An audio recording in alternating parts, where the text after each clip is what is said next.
Whether your beer is in a bottle, can, or glass, kick back and relax. It's Better on Draft.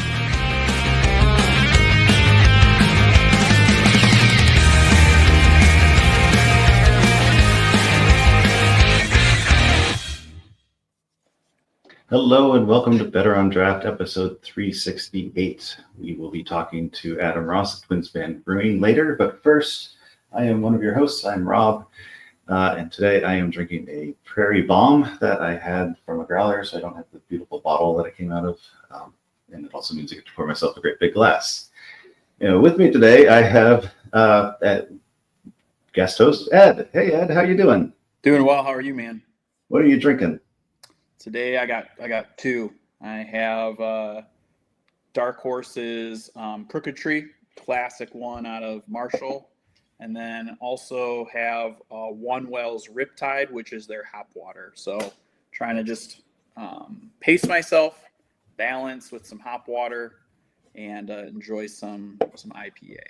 The last time I saw you was at Dark Horse, and it was. So I thought, coming on here. Normally, I'm not on the podcast like this, so I was like, "Oh, when was the last time I saw Rob?" It was at Dark Horse, so I was That's right. For that reason. So, well, welcome, and with us today, as I said, we have Adam Ross of Twinspan Brewing. So, hello, Adam. What are you drinking? I'm drinking one of my own. I've got our Lager Dam 14. It's a pre-prohibition lager. Pretty easy way to start the night. Which sounds, yeah, you're okay. If you're just starting, I'm starting with the bomb. So I went into the hey, you do you. It's Friday. Right? That's right. Yeah. So Adam, who are you and where are you from and why would you be on the show? Wow, that's a deep question. Yeah. I'm the one of the founders and one of the owners, but the only head brewer. Really the only brewer at Twinspan Brewing. I do have a cellarman.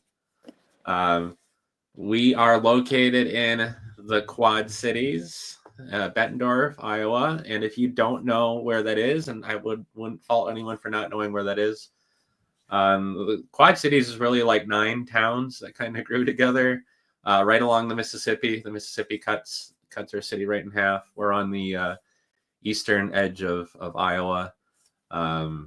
If you really want to get exact, we're like if you fly into Chicago, you get on the highway 2 hours west. We're right there. So we're in a interesting part of the country in that you might not know us as a destination, but we're pretty close to a bunch of brewing cities. And having the Mississippi right there, we get both east and west distribution. So why am I here? It's because I ran into you, Rob, at CBC this year. Yes. You were hanging out with Greg McGill, our Kiwi brewer friend, who I met for the first time, same time I met you, through another podcast. That host was like, "Hey, you should meet up with this guy," and so I did, and we shared a few tiny beers, and yeah. And then you said, "Hey, you want to be on the show?" And I said, "Yeah, I love talking about beer."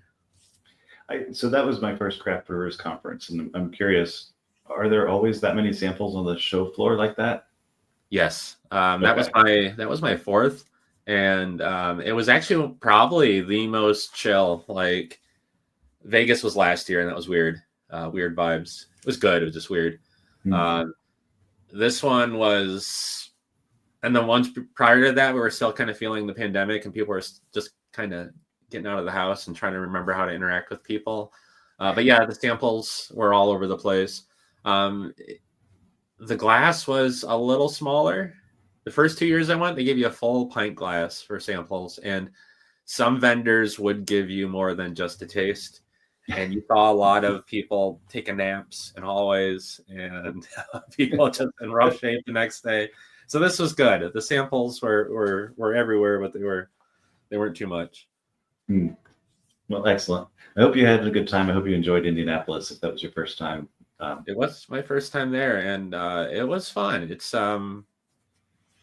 another Midwest city, so that's not a slam against it by any means. Born and raised in the Midwest, it's just feels like another hometown.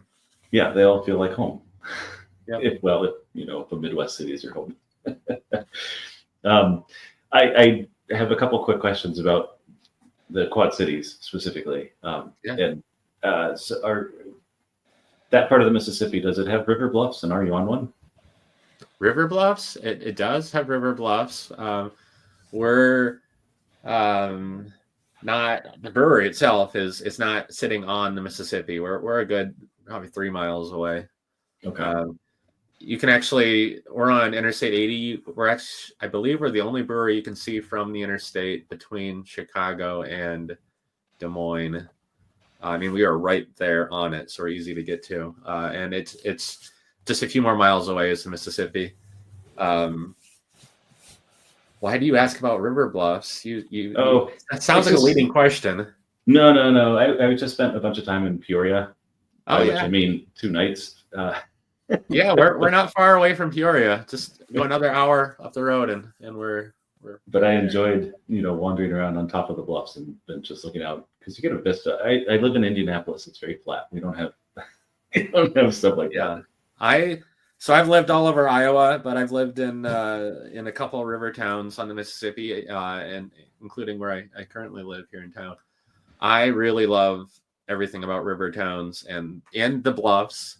In all honesty, I love that it gives some texture, some geographical change. There's always a ton of history.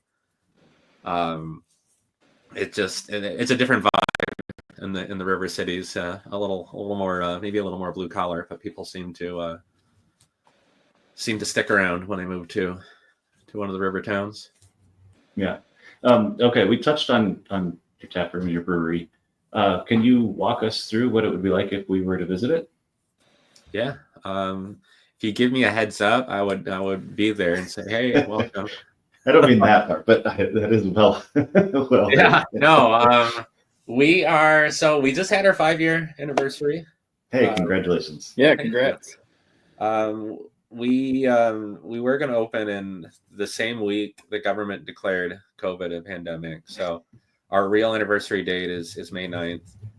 It was at that point where we had beer in tanks and no one knew what was going on. And we're like, let's just get this thing open.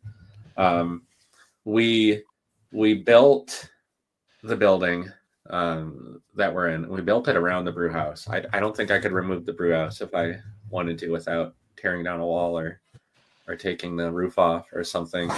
We're in this little community, about a square mile community that's separate from the rest of the Quad Cities by you can see the cities off to the edge, but we're kind of on this island, and it's all new development, all within the last 5 or 6 years. It's very much focused on this giant indoor sports complex that's right next to us, and then they built another one nearby, and then they built a Top Golf type place, and there's like athleisure wear company, there's like physical therapy rehab place right next to us, and then there's a brewery. So like when we set up, we were in the middle of nowhere. I mean, there was like empty cornfields around us, but we knew all these projects were coming, and we knew that the community would grow up around us. And so we're constantly being told like, oh, you guys lucked out so much with that location. There's so much growth. And we're like, no, we just did our homework, and we talked to developers. We knew what was coming. And so, yeah, first thing you see when you got off the highway is there's like another hotel being built. There's all these places being built. It all looks super brand new. It's very pedestrian and biking friendly because there's constantly like little league tournaments and kids going everywhere and their parents shuttling them around. So it's a very active community. Feels very self-enclosed. It's a little touristy. People travel from quite a ways away to go to this sports complex. I mean, I know we've gotten people from 7-8 hour drive away that have to come with their kids and come here. So it's kind of self-contained. Our building itself, we're a brew pub, so we have a really big dining room. We have a really big patio. We knew that would be important to have an outdoor space, and it was invaluable because we designed and built the thing right before COVID hit, and people took a really big interest in eating and drinking outdoors. So that was really fortunate for us. We even have an outdoor bar We have a huge garage door that opens and connects the indoor bar and the outdoor bar. It's a very open space. We're as often as we can, we have the garage door and the windows all open. And so it's, super, just a lot of glass, a lot of modern industrial. We have a cornfield across the street for now. So, I mean, it's an odd vibe. It's kind of modern, but then you're also look out and you can see a guy in his John Deere tractor go by sometimes in the year. And we're still in a city. Yeah, where I went to high school, pretty urbanized, we're suburbanized, I guess. But across the street from my high school, pretty much up until the year I went there, was a cornfield, as far as I can remember. So, yeah. I was gonna say I'm clicking around on Google Maps right now, and Google Maps is not doing that part of Iowa any favors because it's all still a cornfield. According, like if I click on I don't even know what the layer is or whatever, but the hybrid one or the terrain one. Well, I guess like if I click on this other one, sure. But if I'm looking at the satellite one, it's just a cornfield. Yeah. Where it has like the little like pins about where things are located, but it's all just a corn. Yeah, Street View, you can find us. You can see us. Cool. But Satellite View, for whatever reason, they don't update nearly as often. And sidebar, I love playing the Microsoft Flight Simulator, and they use Bing satellite imagery. That's even more out of date. So, like, I'll play with my kids. I'm like, I'm going to go find the brewery, and then there's just cornfield. Or 5 years later, there's just cornfield.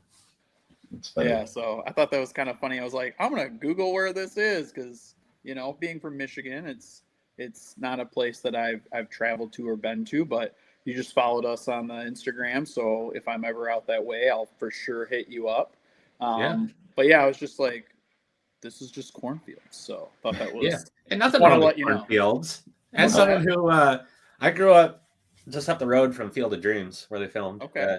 I grew up like in the middle of a cornfield, and there's some pictures of me as a kid where I look like a child of the corn. I mean, it's and I work it into the beer. I own it. There's Iowa grown corn in this beer. Very nice. It's a crop. It's not a vacation destination to go hang around cornfields, but there's been a lot of good ideas, good times. I was going to say really quick, in regards to corn, I was doing a little bit of clicking around on Instagram and your website and whatnot. And I noticed that you did a collab with, I think it was the local theater. Can you tell us about that collab that you did with the local theater chain? Yeah.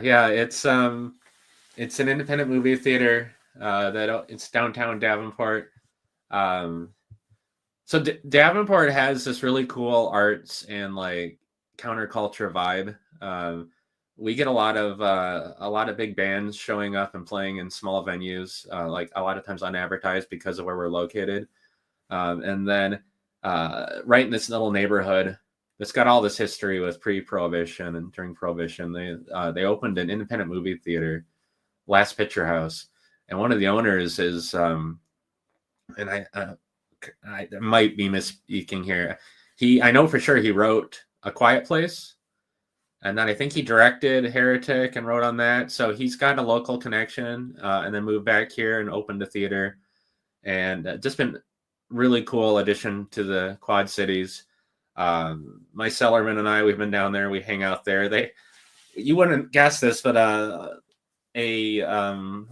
movie theater has a really fantastic bar. Like they do fancy, really talented upscale cocktails, and they have a great local beer selection. And so we're in there hanging out, my cellarman Austin and I, and at one point they say, hey, we have this rooftop bar. Our rooftop bar and theater. We want to have like a dedicated beer for this summer. We know, and they really liked our products that we've been selling to them. So we sat down and talked, and first thing they wanted was a Swedish Fish beer, which I thought sounded disgusting. But as I talked to more and more people, I know an awful lot of people now who really love Swedish Fish. So that might have to happen. But I was like, hey, this place is known for their popcorn, and they're really proud that it's Iowa grown corn. I said, I want to make a popcorn beer, and not, butter and all that stuff that doesn't belong in beer. But I had heard that popped corn is just another method of starch conversion and getting a beer ready for brewing. Off Color in Chicago, they had a beer that I had once that had popcorn in it as well. So I knew it could be done and knew it could be good. And so we brought my front of house manager's, her mother's air popper from like the 70s. And it ran continuously for about a week, popping what ended up being like 3 50-gallon bags of popcorn that we then, the guys from the theater came and we all mixed it into the beer. And I had wrote it off as just being essentially a gimmick and a curiosity to see how it would act in the beer. It contributed flavor and mouthfeel and a haze and all these other things I just was not expecting. And it's a really tasty beer, one that is challenging because it's such a, you could anchor the person that's drinking it into thinking it's popcorn. But I've had a couple of people where I just say, here, try this. And they're like, oh, what is that? It's a little flavor. And then I tell them popcorn and they're like, oh, okay, maybe. But so yeah, it was a really fun beer to make. And I absolutely love, I think our reputation of all the breweries in the area is we're one that will try something weird and eclectic and or historic and just will run with it. All those beers that make other brewers kind of maybe cringe up a little bit and say, I don't know. I'm like, yeah, let's do it. I want to brew everything. That's awesome. Do you think you could loop, and I was looking at your beer portfolio on your website, do you think you could put in, what is it, Lunar Cat, maybe have a spin-off with the Swedish Fish and then play into like a cat fish type of That's thing? an idea. I was thinking about adding some Swedish Fish to our lager. Yeah. We did a single keg of that, and some people liked it. But yeah, I might have to try that. It's lingonberry is the flavor of Swedish Fish, and I don't think I've ever eaten a lingonberry, but I could see how that could play with the cat. If you went straight to the fish in the beer, I think that would be an awful cleanup. That would be, yeah. There's we have flavor houses we could go to. Yeah. Speaking of that, though, I have added oysters to beer. I do that regularly. I've added bacon, and one batch turned out really good. One batch not so much. Was there anything with the fat? Yeah, was there anything else with the bacon? Did you like pair it with? Yeah, it was maple. So we had maple syrup and Iowa. Yeah, it was Iowa made maple syrup, Iowa grown and butchered bacon, and the one batch didn't turn out so well. The fat rendering I don't think went off as well as it could have. The other batch, the batch that turned out really well was a much smaller one, where it's a lot easier to manage the way the bacon was cooked, and you really do need to go about as low as your stove can go. Put the bacon on a rack. Don't let it sit in the fat, and then just give it, I don't know, it was like 3-4 hours, just as slow as you can go, and then you just get all that flavor and none of the headache of all that bacon fat. How was the popcorn cleanup after that beer batch? That was super easy. I had probably one of the faster lautering runs.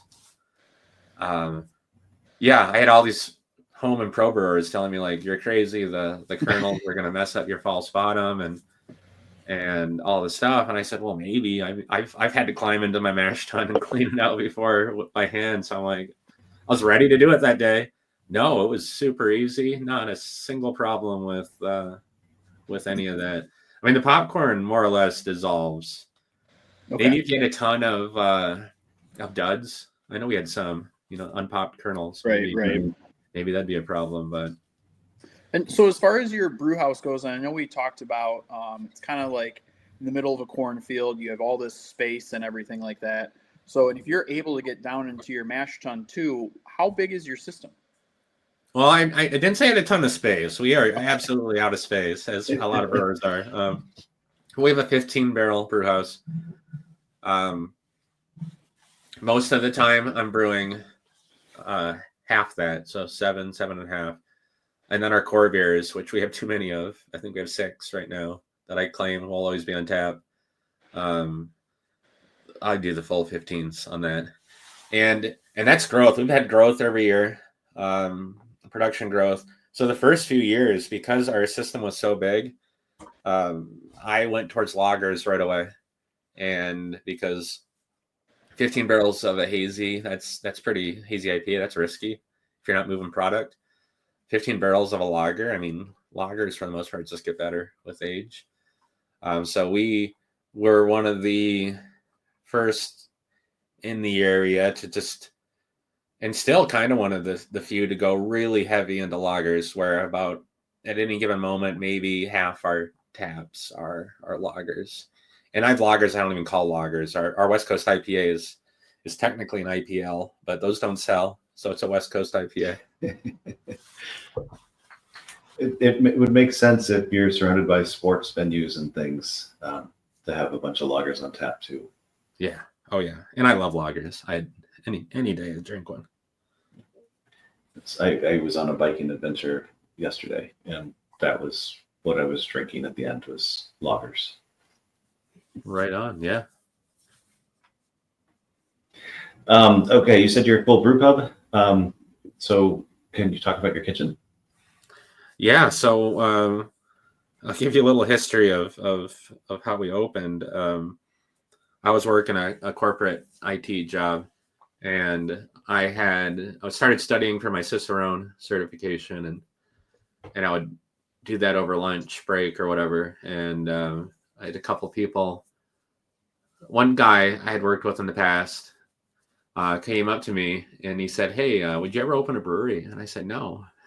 That's crazy. I mean, like, yeah, anyone who's homebrewed wants to open has thought about it, but I'm like, realistically, no. I got this good job, corporate job. I'm gonna do that. He kept prying at me, and eventually he's asking very specific questions, like, well, if you were to, where in town would you open it? And eventually he's like, yeah, I'm gonna open a brewery. I've got one other partner. We need someone to bring in the beer expertise and make the beer, and we got to talking, and they said they want to do a food program too. And I said, the only way I'm going to do this is if we put as much time and energy and investment into the food as the beer, because I'd seen too many breweries that either didn't do food or they did it as an afterthought. They just threw in a frozen pizza or whatever. And I had small kids. I still have the kids. They're just not as small anymore. And I'm like, we need to be family friendly. We need to I want this to be more gastro pub than just beer. I think that's how we were going to stand out. And so we did it. We probably, actually not probably, I know we sank more money into the kitchen than the brew house, because kitchens are really expensive. And the three of us founding partners, none of us had industry experience. So it was a little wild, a little crazy. I don't think any of us knew what we were really getting into. But we found people who really did know what they were doing. We found a really good chef. We had a consulting company that helped us design a menu and helped us figure out how to open and run a restaurant. And now we are, I think there's most days we're probably known more for our food than our beer, because our food is just so good and different. Like I had some vegan friends visit recently, and they always have their meal at Twin Stand because we have vegan options. And then we went around town, and I was like, well, I'm pretty sure one day we went around, I'm pretty sure we can find you some good vegan options. And at least the places I went to that also had good beer, did not. Gluten-free. We have everything can be made gluten-free. it's and then the menu itself rotates every 6 months. We basically rehaul the menu and change it. And our kitchen staff now is such a awesome, smart, passionate group of people that I don't think we have anything on the menu. We've never had anything on the menu that I wasn't also super proud of and proud to serve. And to the point where now that we've gotten a little more well known, we'll put something brand new and unique on the food menu, and then a few months later, we'll see other restaurants in town offer the same thing. So, yeah, what would be an example of that? Like, what food item have you tried out, and then you're like, oh, there it is. Yeah, so we had this blistered shishito peppers. So our first chef, and really we're only on our second. It's not like there's been a long series of them. He really he came from Mexico City, but he really had a passion for Thai cuisine and Southeast Asian.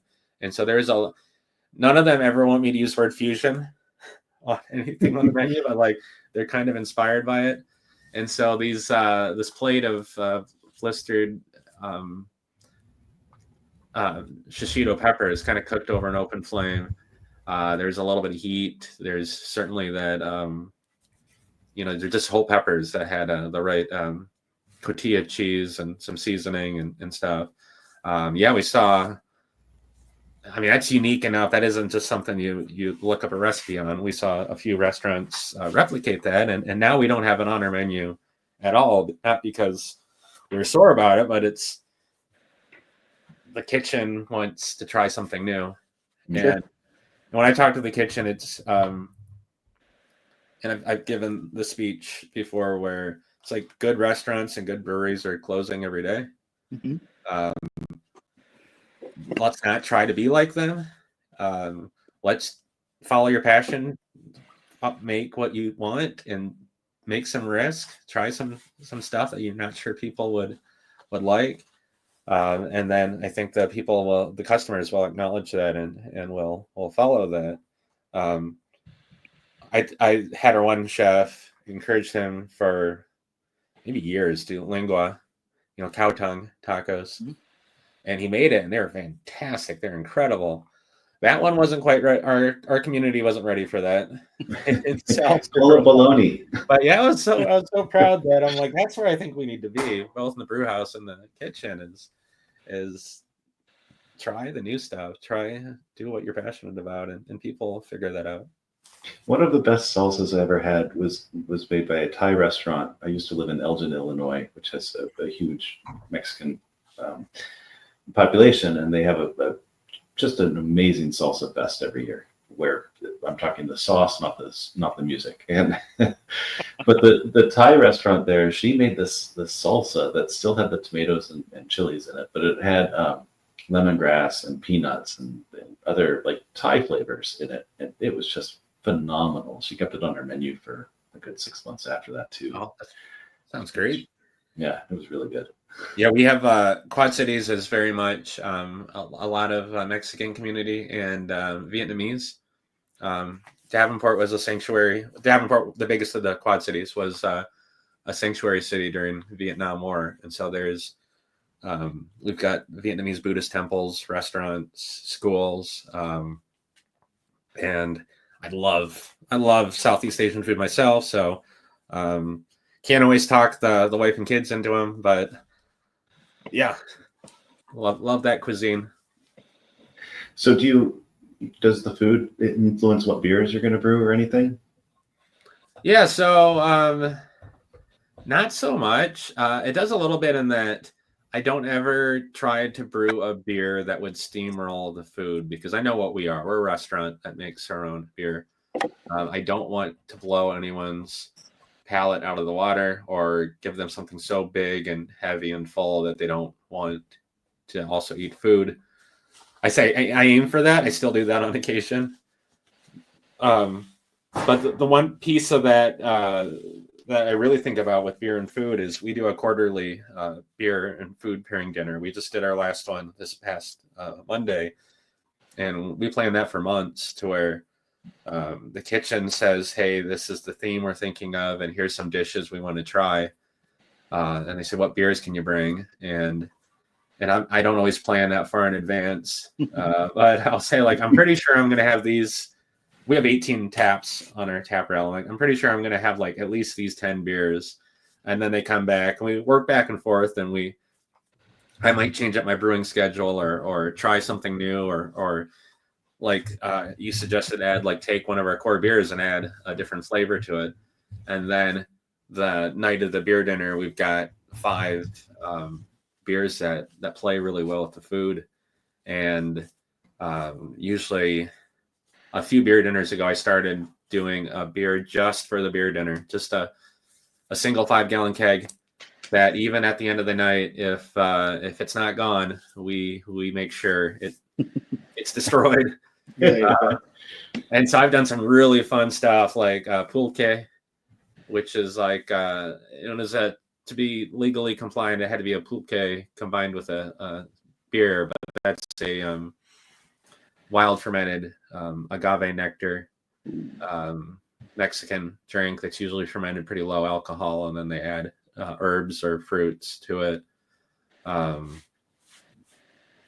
This one was this week. Our beer for the night was a mix of our sour beer, and then I brewed some raspberry iced tea with lemonade, blended that in, and so food and beer pairing are. I don't think we're pretentious about it. We always try to be experimental and fun, but it's certainly top of mind for us. So you do those, you said monthly or quarterly? Quarterly. We started doing a monthly, and it just about killed us. Sure. There's so much planning, so much work.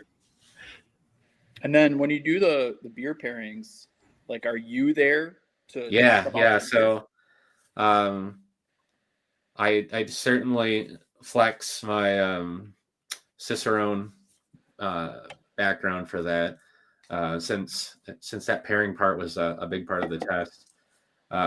So I get up there, I kind of MC the event.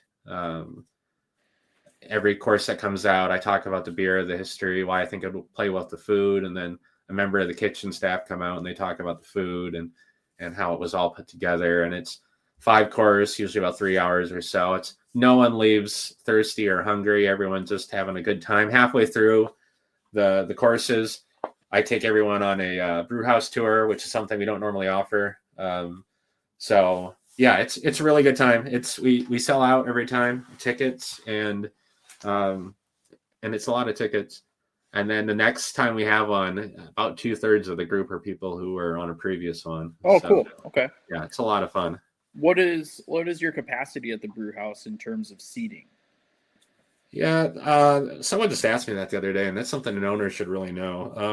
A lot. I'm not the fire marshal, so I'm not. Right. Yeah, right. You with the cops or what?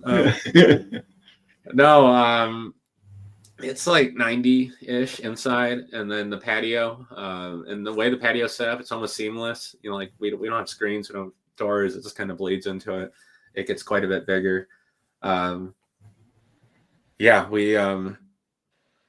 constantly rearranging tables because of the sports complex nearby. We'll have groups of people come in and we have a team of 36 people. Can you accommodate us? So that's money though. So if you have 90, let's say a ballpark 90, no pun intended. Do you have 90 people attend those food pairing, beer pairings every quarter, or is it? Pretty. We go a little under that. We've thought about increasing the ticket count to full capacity, but we've sized it to the point where most people don't have to share a table. Okay. If they don't want to. But I feel like no one would care. Like some of the best beer or wine pairing dinners I've been to, I made friends because we got sat at a table as strangers. Well, I was going to say you don't want to be sitting on top of each other, but you also on your end, you want to make sure there's enough beer and food. So I bet you that helps with the tickets. So sitting at we cap it at 70 right now, and that cuts it pretty close on that 5-gallon keg dedicated for the night.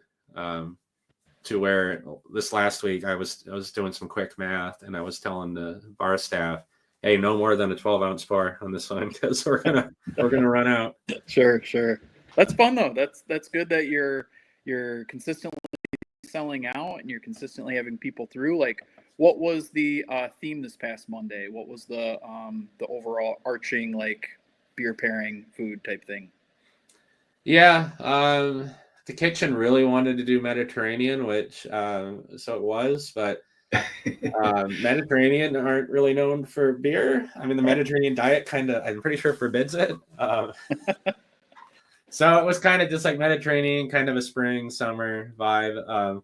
Last quarter was probably one of the best themed ones, and that was it was on St. Patrick's Day, which was a Monday this year. We always do our dinners on Mondays. It was traditional Irish cuisine, but not what most people think of. They think of corned beef and cabbage and boxty. Like, if you've been to Ireland, it's not that. They're on an island. So there's a lot of seafood. There are a lot of potato influences, but we found this like fancy modern Irish cookbook culinary thing, and Kitch and I sat down with it, and we did all. We had blood sausage is one of the things. Oh, wow. We had fish, and it was really fun. It was as being someone who's part Irish myself, I can get a little annoyed when I hear about a new Irish restaurant and it's just there's a cheeseburger with Mick in front of it, or they put cabbage somewhere on the menu. And then at this dinner, the beers were all Irish, we had like our version of Guinness and everything. This as everyone was sitting down, this guy came up in a kilt and he started playing bagpipes outside.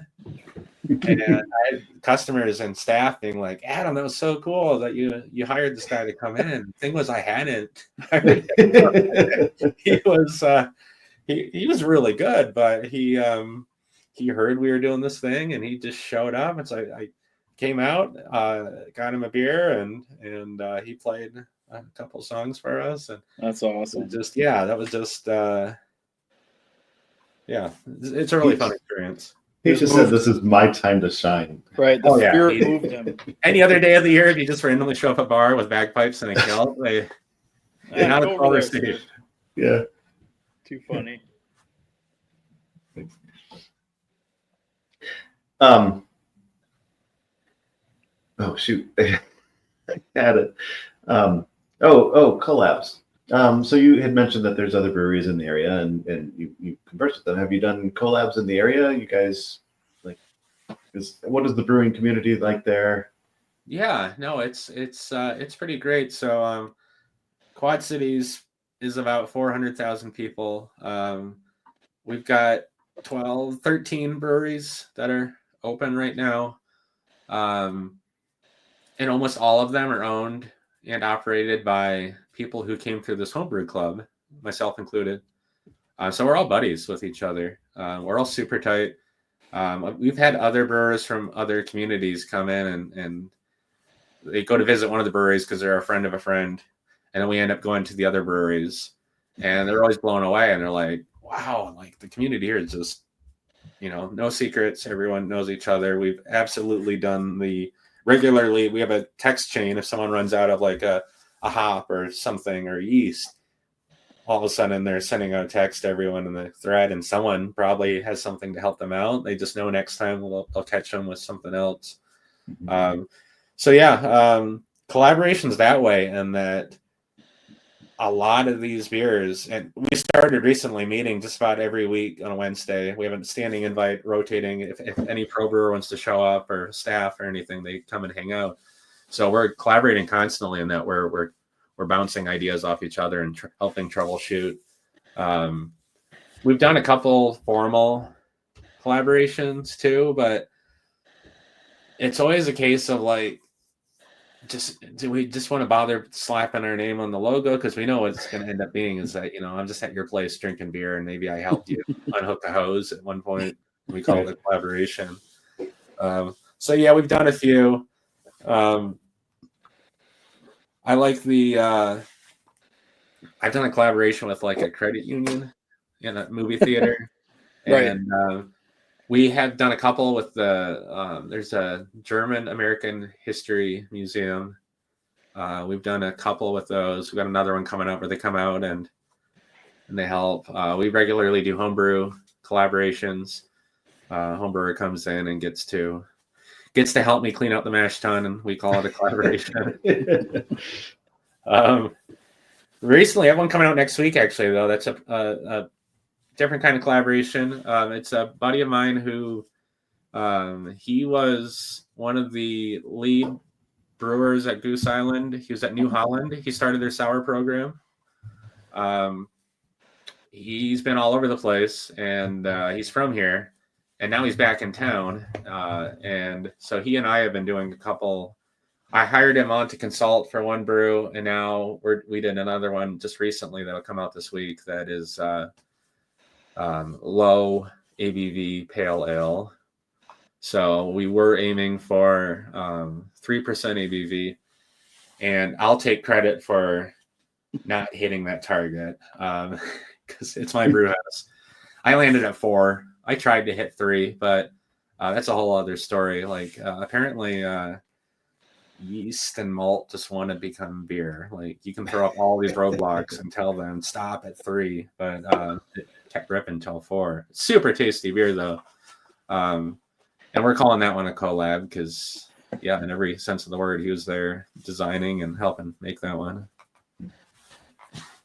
4 is a pretty good one to hit. Like that works as a low ABV beer for sure. Yeah. Yeah, there's a few spots in Michigan that are starting to fiddle with 2.5, which you at 2.5 you got to figure out, are you going for taste or are you going for low ABV? And one of the places that comes to mind does hit it. It's Pigeon Hill. So that's north of you said New Holland was where your friend was at, right?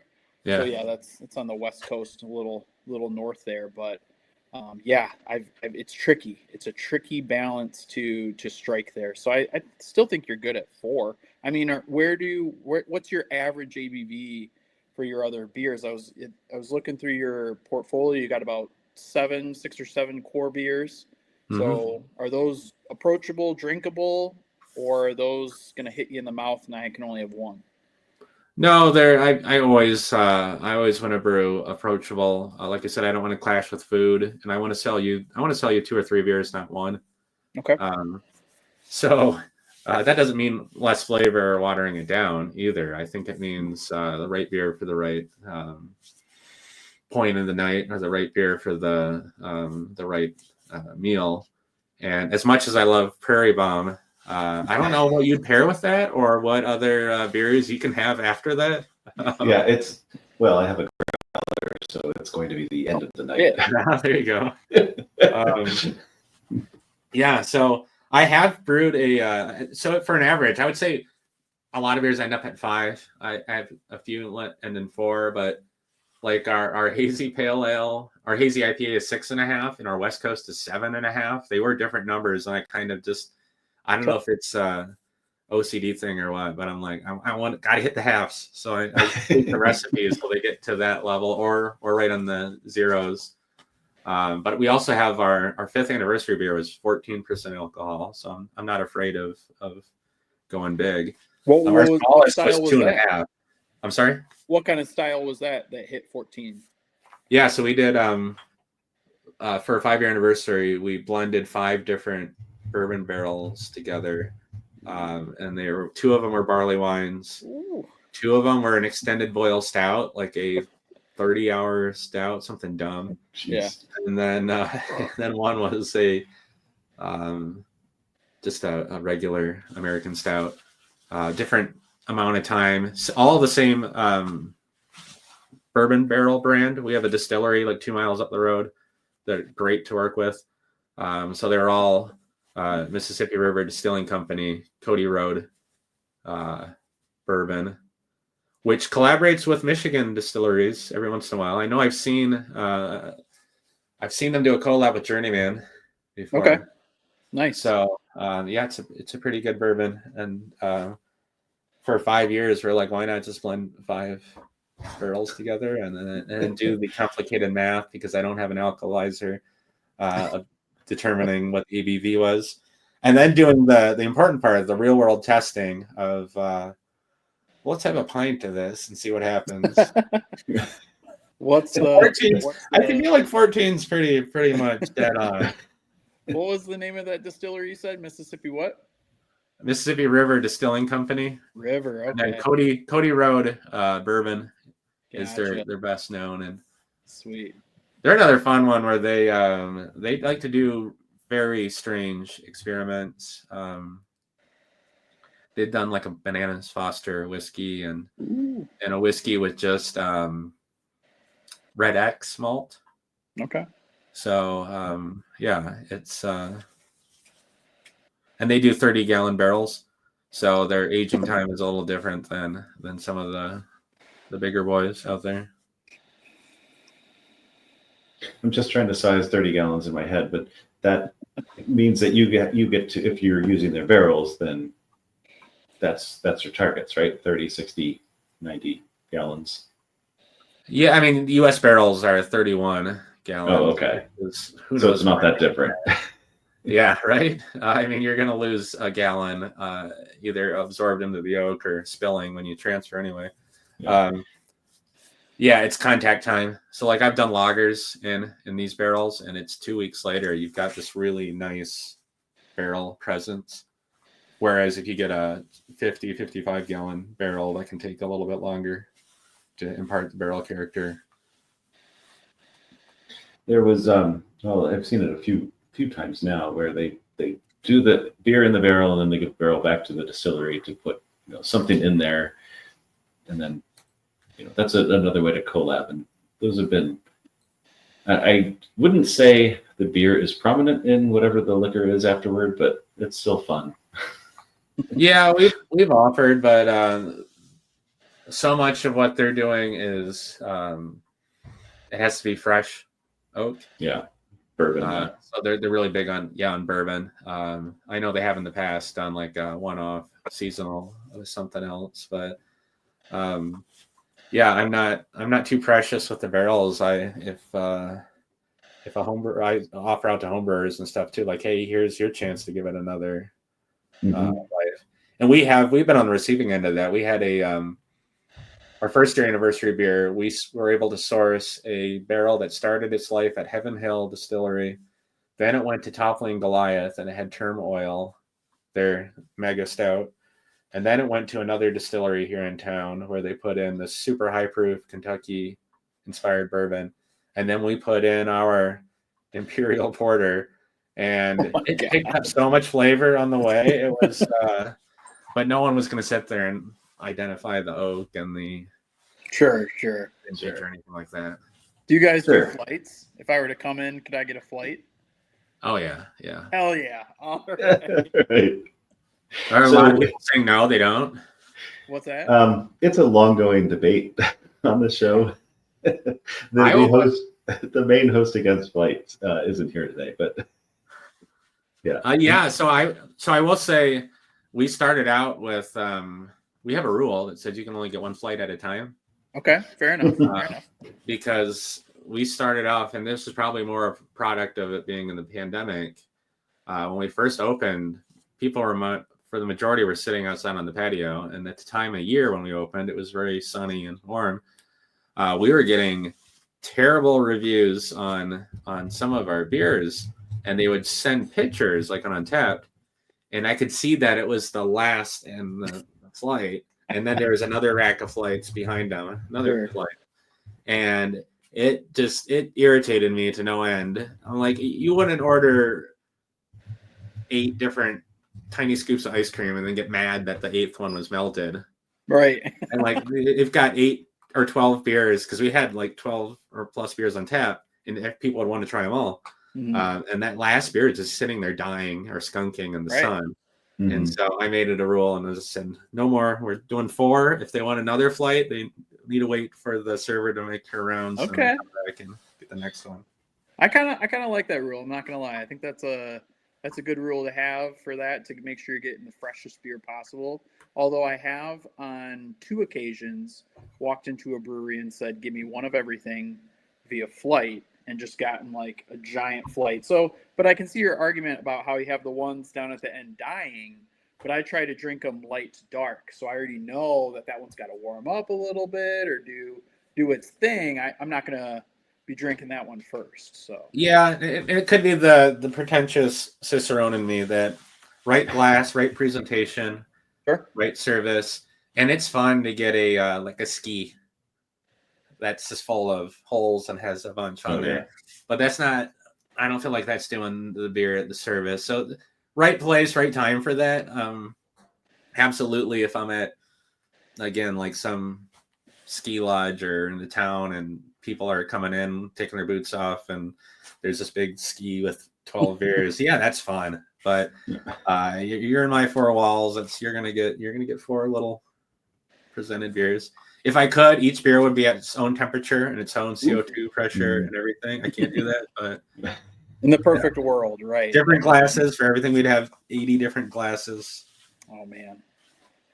We were talking to a brewer from Cozumel recently, and she was saying that it's hard for her to do refrigeration. And it sounds like they do a lot of the refrigeration in the lines as they're serving type of a thing. So I don't know if you can adapt her system to your place to get your temperature control. But no, I don't think so. We've got about 16 of those lines are all running together in a channel. That's 125 feet. We have a 125-foot long run. Wow. And that means at any given time, 75 ounces are in line, in transit. And I would have to have, I imagine, 16 different channels. Yeah. So I know you said about it, but no, it's not going to happen. I know you said you're a lager guy. You really like the lagers, and you're also next to a sports complex. Yeah. And like I said, I was zooming through your menus and whatnot, and I saw that for the picky drinkers, you got Mick Ultra.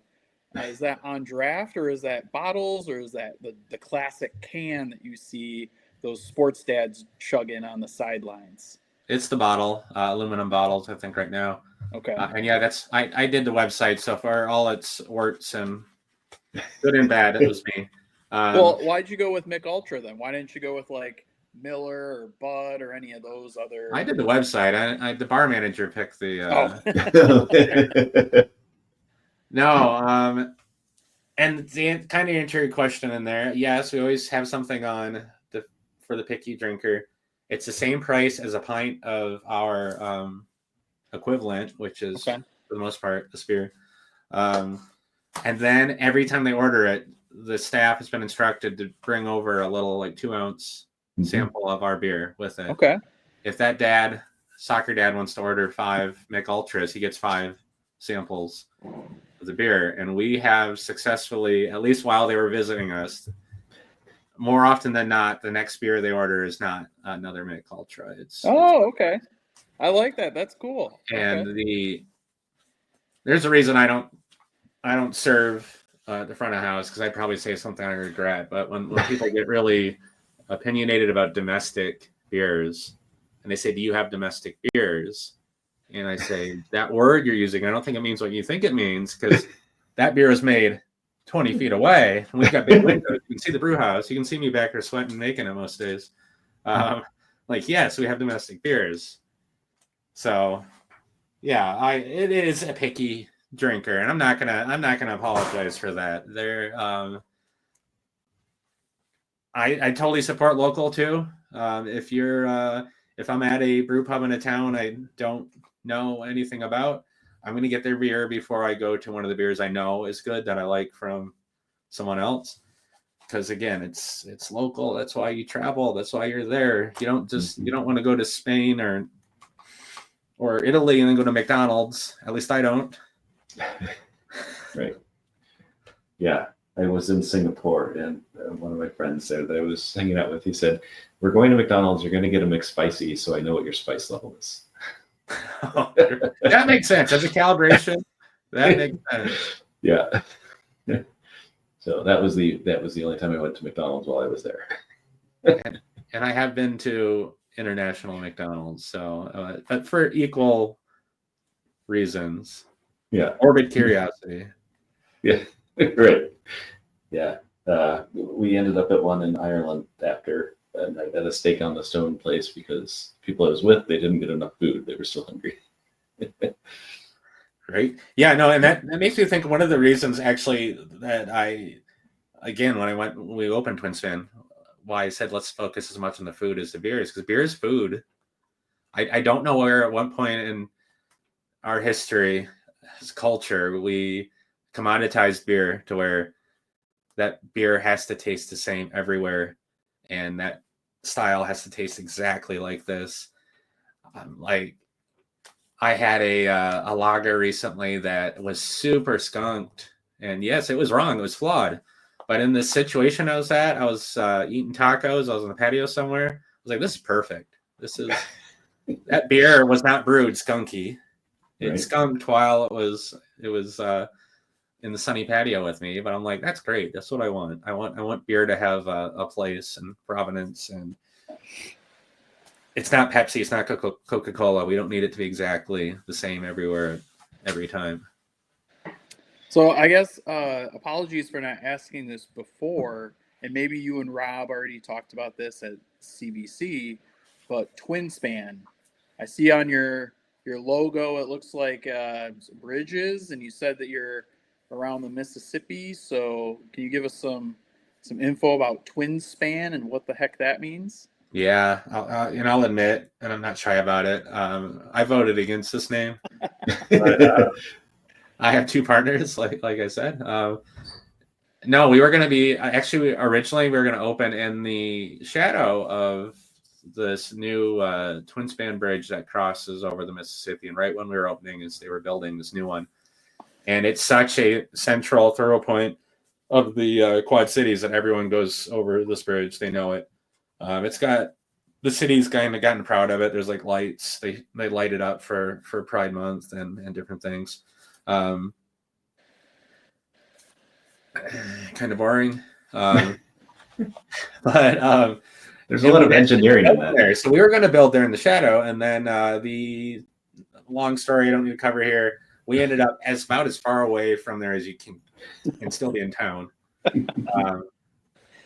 And so, yeah, we get that a lot. People are like, there's no bridge around here, especially out-of-towners. And then our tap rail, we've designed to look like this, like the bridges as well. The funny coda to that story is that through this, all this development work the city's doing out by us, they've decided to build a pedestrian bridge that crosses over this cross highway. And they made it look like closer to our logo than to the actual bridge. So the city planner came in, he told me this, and a big grin on his face, and he's like, people are gonna start thinking you named yourself after this pedestrian bridge or whatnot. And I'm like, yeah, that's fine. Sounds like it's working for you and not, Yeah. And then another funny part of that, my two business partners didn't know until about a year in that we were open that I am myself a twin. I have a twin sister. And so I've had that from family and friends be like, oh, is that a reference to your... We had a beer on our Amber Lager we called just Amber because that's my twin sister's name. And then, and it's an Amber beer. And then my partner was like, let's rebrand. That's kind of boring. And so that beer became Twin Sister. Okay. And so Twin Sister is usually in our top 3 best selling, so he might have been right there. It does make it more marketable. I'm glad that you didn't go after the world's largest truck stop as a namesake. Oh, me too. That's like not even 10 minutes from where I live here, and I don't understand it at all. I think I've been there once, and because I didn't calculate how much gas I needed. Right, it wasn't like a destination. I did stop there. I was driving to or from Des Moines. I had to do a round tripper. And yes, I did stop there because how can you not? So you drove right by us. Maybe we weren't open yet, but you were definitely not open yet. It would have been the teens, early teens. Everything you thought it'd be, right? I was surprised. Yes, it is definitely large. That's for sure. Yes. We have just hit the 1 hour mark, which means it is time to start wrapping up. And we end our show with a couple of maybe not beer related questions. That's actually how we started the show this time, too. But so maybe not beer related questions, more fun questions. And I will go ahead and get Ed to think of one if he doesn't have one. I don't. I always forgot you do this. Yeah, you're right.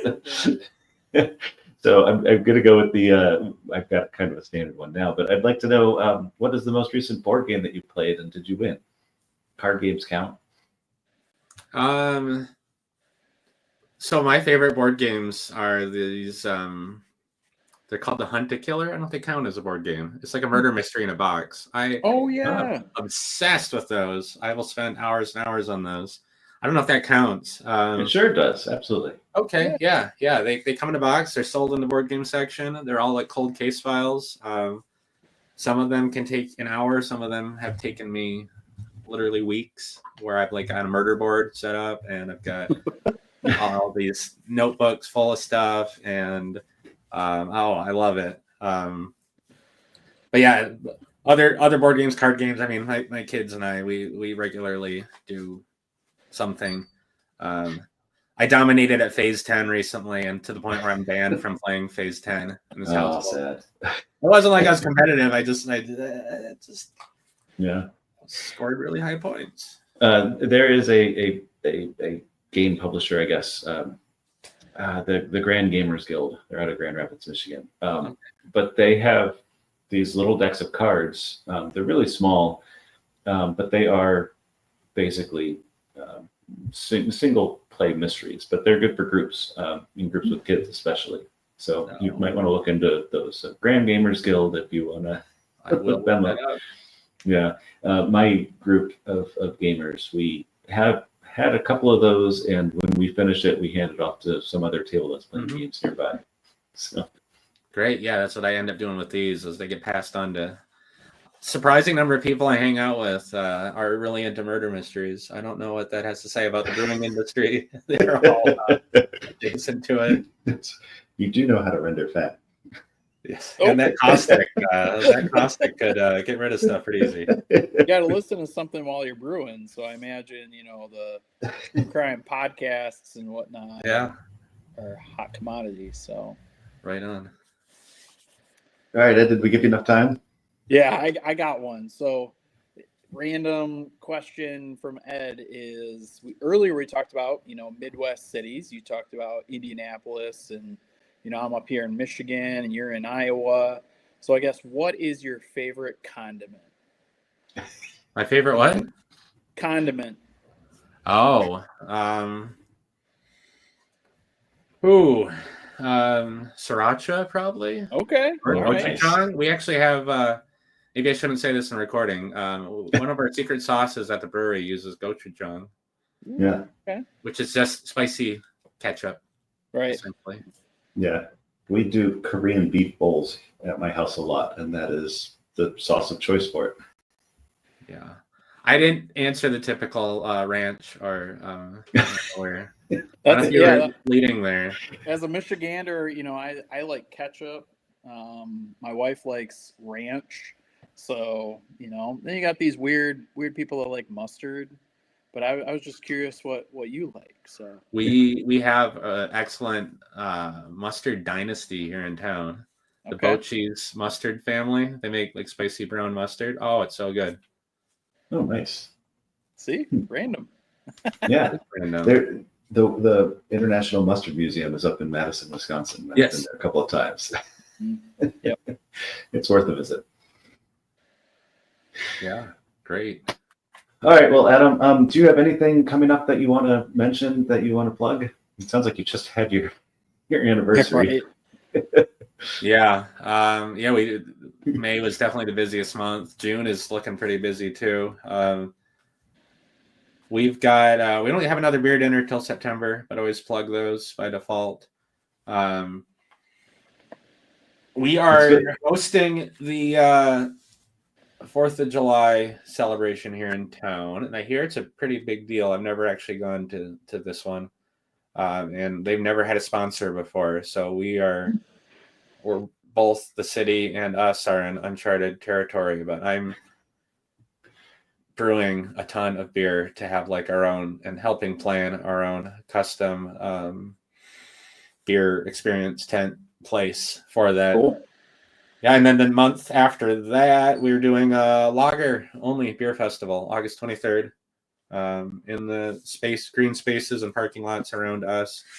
We're going to have a bunch of the breweries from the Quad Cities. Pretty much everyone is going to be from the Quad Cities, maybe a few further out. The only rule is every beer that you pour has to be a lager. Nice.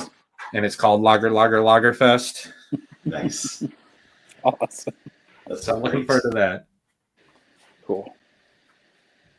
Well, excellent. Thank you so much, Adam. It was wonderful talking to you again. I had a great time talking to you at the Craft Brewers Conference, so I'm really glad that Likewise. you're on the show. Yeah, thanks for inviting me. And so I will end our show like we end every show.